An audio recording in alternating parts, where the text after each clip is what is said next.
Good morning guys. Mayong buntag sa tanan. Magandang araw sa lahat. Nandito kami sa farm. Ayan.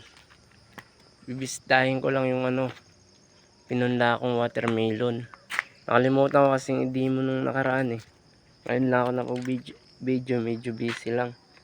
Ito natin mga seedling sa ating watermelon. Mga ka-farmers. Ito na sila.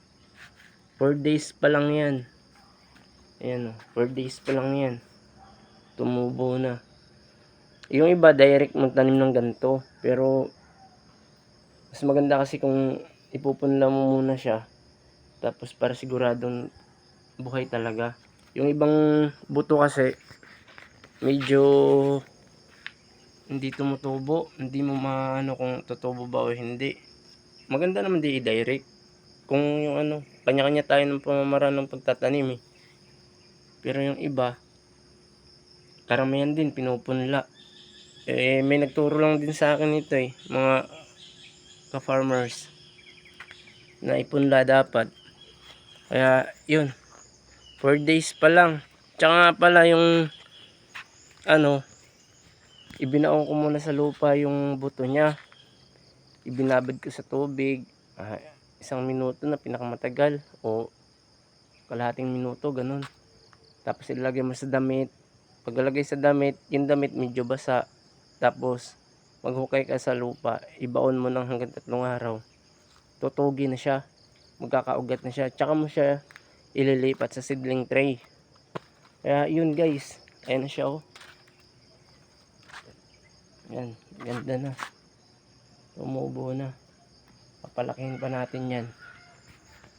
Tsaka ayan, pupunta naman tayo doon sa nauna natin tanim na watermelon. Guys, farm to guys. Tayo rito. Dali na me, dali na. Nya dala ang halin aron maputang diri masagol. Ayan. I-check natin kung may bulaklak na ba. Ngayon na kasi ako napag-video ulit eh. Tara dito guys.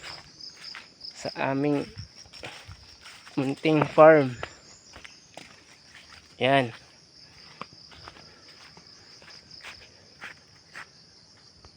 So ayun na nga guys. Nandito na tayo sa pinagtaniman ng naunang ayan oh.